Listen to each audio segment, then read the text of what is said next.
১৯ ফেব্রুয়ারি কক্সবাজার শহর থেকে সড়কপথে উখিয়ার রোহিঙ্গা আশ্রয় শিবির পরিদর্শন করেন তারকা ফুটবলার ওজিল। তার সঙ্গে ছিলেন তুরস্কের প্রেসিডেন্ট রিসেপ তাইপ এরদোয়ানের ছেলে নেকমুদ্দিন বিলাল এরদোয়ান।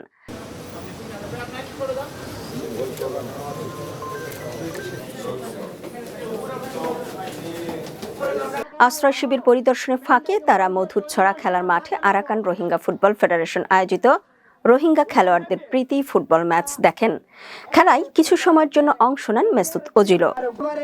রোহিঙ্গা কমিউনিটির মধ্যে আর উজি 10 নম্বর জার্সি গাড়িরে খেলা দে সোনার আর কানর প্লেয়ারের মধ্যে সোনার দিকে জল জলা দেই বললে আর উজি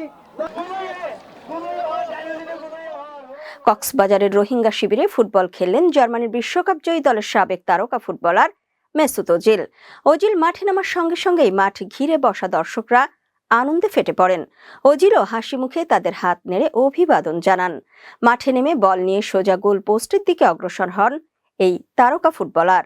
কয়েকজন খেলোয়াড় তাকে ঘিরে ধরে বল কেড়ে নিতে চাইলেও কাজ হয়নি। ওজিলের লক্ষ্যভেদী শট গোল লাইন অতিক্রম করে জালে জড়ায়। মুহূর্তে গোলের উদযাপনে ফেটে পড়েন দর্শকরা। খেলা শেষে বিজয়ী দলের অধিনায়কের হাতে বিশ্বকাপের আদলে তৈরি ট্রফি তুলে দেন Ozil. Allah protect all of us, and I'm happy that I'm here in Bangladesh today, especially in this place, to see the people, to understand the people.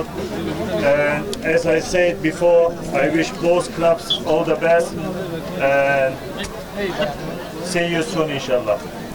Tamam. Thank you. রোহিঙ্গাদের এই প্রীতি football match উপভোগ করেন শরণার্থী ত্রাণ ও প্রত্যাবাসন commissioner ও অতিরিক্ত সচিব মোহাম্মদ মিজানুর রহমান সহ বিভিন্ন জাতীয় ও আন্তর্জাতিক সংস্থার কর্মকর্তাগণ। তুর্কি সরকারের সহযোগী সংস্থা Turkish cooperation and coordination agency টিকা আশ্রয় শিবিরে 2017 সালের পর রোহিঙ্গাদের স্বাস্থ্য, শিক্ষা সহ বিভিন্ন মানবিক সেবা দিয়ে আসছে। এই ফুটবল প্রীতি ম্যাচেরও আয়োজন করে টিকা। প্রতিনিধি দলটি প্রথমে উখিয়ার বালুখালী 9 নম্বর রোহিঙ্গা শিবিরে পৌঁছে টার্কিশ ফিল্ড হাসপাতাল পরিদর্শন করে এবং রোহিঙ্গাদের চিকিৎসা কার্যক্রম পর্যবেক্ষণ করে। পরে তুরস্কের স্বেচ্ছাসেবী সংস্থা টিকা পরিচালিত এডুকেশন অ্যান্ড কালচারাল সেন্টার পরিদর্শনে যান তারা। তুরস্কের প্রেসিডেন্ট পুত্র নেকমুদ্দিন বিলাল এরদোয়ানের নেতৃত্বে বিশ্বকাপ ফুটবলের সাবেক মেগাস্টার ওজিল সহ 11 সদস্যের প্রতিনিধি দলটি খেলা শেষে ইফতার করে রোহিঙ্গাদের সাথে।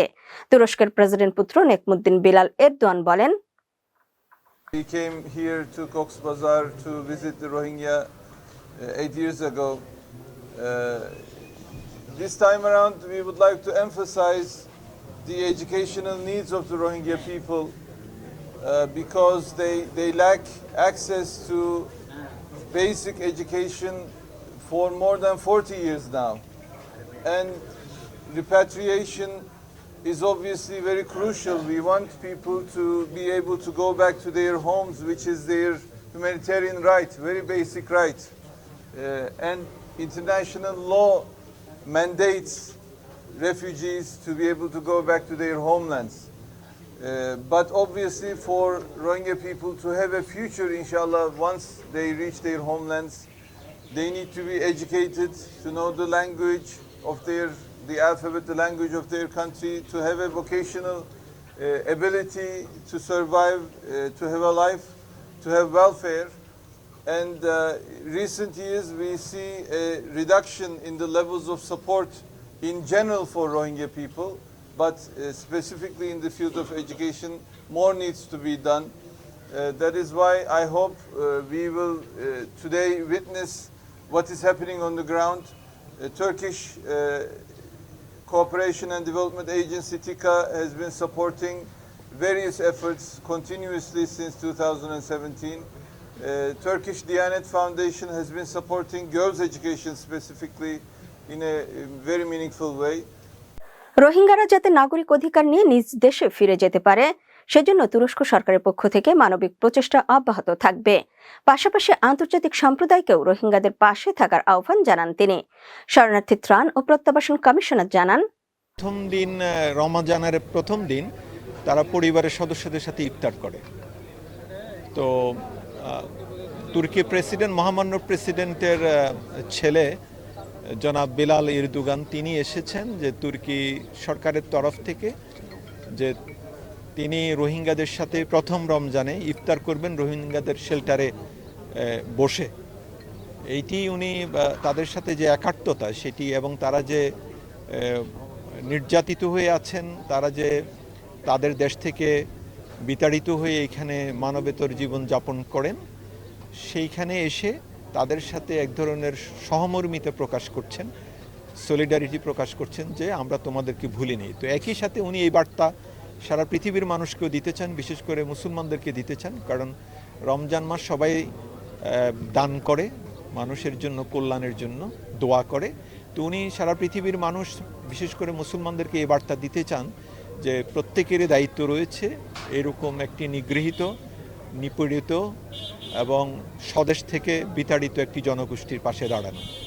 এটি খুবই গুরুত্বপূর্ণ এই সময়, এই জন্যই যে সারা পৃথিবীতে একটি আর্থিক সংকট বিশেষ করে মানবিক সেবার ক্ষেত্রে হয়েছে। তো রোহিঙ্গা ক্রাইসিসেও আমরা এটি সাফার করছি, আমাদের অনেক প্রতিষ্ঠান বন্ধ হয়ে গেছে, রোহিঙ্গারাও মানবেতর জীবনযাপন করছে। তো বাংলাদেশ তার সাধ্যমতো চেষ্টা করে যাচ্ছে। তো আমরা তুরস্ক সহ বিভিন্ন দেশের কাছে আহ্বান জানাই যে আমাদের পাশে দাঁড়ানোর জন্য। তুরস্ক বরাবরই প্রথম থেকে আছেন। রোহিঙ্গা সংকটের শুরু থেকেই তুরস্ক সরকার মানবিক সহায়তা কার্যক্রম অব্যাহত রেখেছে। রমজানের রোজার প্রথম ইফতার, পরিবারের সদস্যদের নিয়ে একসঙ্গে আহার করা তুর্কি জনগণের ঐতিহ্যগত সংস্কৃতি। তারই অংশ হিসেবে তাদের এই সফর। ঢাকা থেকে বিশেষ বিমানযোগে কক্সবাজার পৌঁছায় এই প্রতিনিধি দল। পরে সরকারের সংশ্লিষ্ট কর্মকর্তা ও রোহিঙ্গা শিবিরে কর্মরত তুরস্কের বিভিন্ন সংস্থার প্রতিনিধিদের সাথে বৈঠকে মিলিত হন তারা।